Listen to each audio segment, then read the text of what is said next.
When doing research for a previous video, I stumbled upon an article written by the well-known news anchor Steve Paikin, and he writes about a tragedy that took place 100 years ago on Manitoulin Island involving Daniel Dodge, son of John Dodge, co-founder of Dodge Motor Company, a company that is still extremely well known almost a century later. And in short, the Dodge family is forced to sell their business, making Daniel and his siblings uber wealthy overnight. And with this massive influx of cash, Daniel decides to build a summer cottage in a tiny village on Manitoulin Island, and shortly after its construction, suffers severe injuries, dying on his way to the hospital. Now normally this would have been an open and shut case, but considering he had recently married a young girl from the nearby village, many suspected foul play. And that's what happened in a nutshell. Let's get into the full story.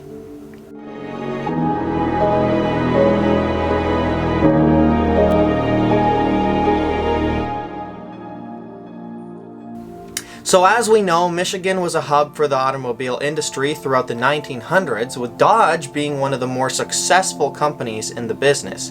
John and Horace Dodge set up shop in 1901, first making stove parts, and only got into auto parts much later. It was in 1913 that they first began focusing on building their own automobile, and by November of 1914 they would release their first production model. The two brothers would later die in their early 50s from the Spanish flu, and in 1928 Walter Chrysler bought Dodge for $170 million. Daniel Dodge, one of John's 6 children, figured it would be a grand idea to use his newfound millions to build a summer cottage on Manitoulin Island, just a stone's throw away from northeastern Michigan. It was a very luxurious woodsy-style lodge equipped with a tennis court, speedboat, and of course, his treasured red convertible. Shortly after its completion, Danny met a local girl named Lorraine McDonald, who was a local in Gore Bay. And Gore Bay is roughly a 15-minute drive from Kagawong, which is where the lodge was located. He quickly fell in love and was often seen in his speedboat or sports car, making any excuse possible to go to Gore Bay and see her. They dated, and after 2 years, Danny decided to tie the knot and propose to Lorraine, and made the announcement to the families. It's worth noting that his mother made it very clear she was not a fan of her son's bride, Lorraine. Upon finding out that she was a telephone operator in Gore Bay, her immediate reaction was that she was a gold digger and was below the status of her son. Despite the fierce opposition from Danny's mother, the two were married on August 2nd, 1938 at Meadowbrook Hall in Rochester Hills, Michigan, the estate of the Dodge family. Shortly after, the newlywed couple returned to the lodge on Manitoulin Island, completely unaware that their honeymoon would be cut short just 2 short weeks later. On August 15th, Danny hears these rhythmic booming or popping sounds coming from outside his lodge. And standing still now, keying in on the noise, he thinks how they sound oddly familiar, but he can't really put a finger on what it is. And as his curiosity builds, he wanders outside to investigate and quickly isolates the noise as coming from the garage. And when he approaches the entrance, he realizes that those sounds were explosions. He found 2 of his hired hands horsing around with sticks of dynamite, which were used to remove stumps during the lodge's construction. And the men were in the garage lighting the sticks of dynamite and throwing them out of the window and watching the explosions in the distance. But instead of scolding them and telling them to get back to work and stop wasting time, he strolls right into the garage and joins in. And he too starts lighting sticks of dynamite and throwing them out the window with the other 2 men, and watching in fascination as rocks and dirt flew everywhere with the ensuing explosions. And by this point there was so much commotion in and around the garage, Lorraine ends up popping her head in to see what's going on, but she didn't want to join in, so she just watches from nearby. And people would often describe Danny Dodge as an adrenaline junkie, so it's completely within his character to do something like this, and spontaneously join in on something that he thought would be fun, even if it was extremely dangerous. And as it turns out, Danny's luck would run out that day, with one of the shots misfiring, causing the dynamite to bounce back off the windowsill and towards the 3 men.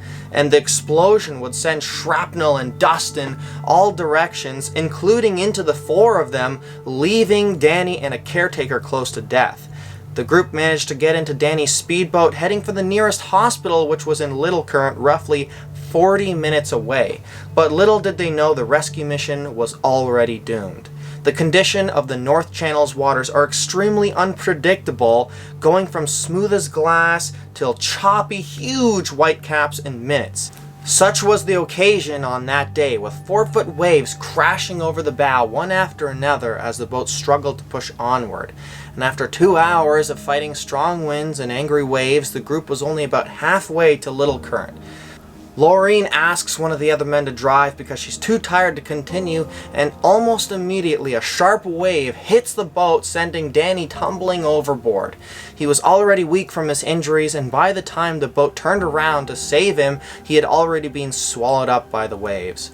The already exhausted group desperately looked for him, but after roughly 10 minutes decided to keep on going, not wanting to jeopardize any of the remaining lives still on board. The disappearance of Danny Dodge was front-page news in the United States, with his stepfather offering a $1,500 reward to anyone who found his body.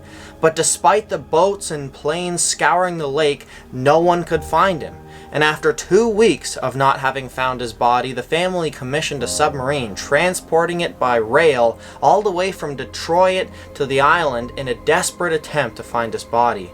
Finally, his body was found by 2 fishermen by pure luck, but by this time the search had cost over $50,000. And roughly 2 months later, a coroner's examination concluded that Danny died due to accidental drowning. But that didn't stop gossip from alleged foul play. For some people, including Danny's mother, this was all too perfect to be a coincidence, especially since Laureen stood to inherit $1.25 million. She sold the lodge, leaving with her millions, taking the truth of what really happened with her. Laureen would marry twice more, the first one brief with the plastic surgeon that helped her to recover from her injuries, and the second with an army captain, eventually settling in California to have a family. She died in 2003.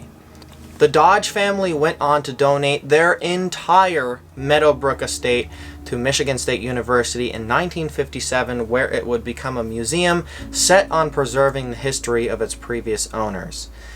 As for the lodge, it would bounce between different owners. However, a couple of decades ago, a couple decided to restore the property to its former glory, appropriately naming it Dodge Lodge. In 2009, the owners organized an attempt to bring together descendants of Danny and Laureen along with some former caretakers of the lodge. It was an attempt at reconciliation and gave each family a chance to view in person a piece of history that they were once a part of.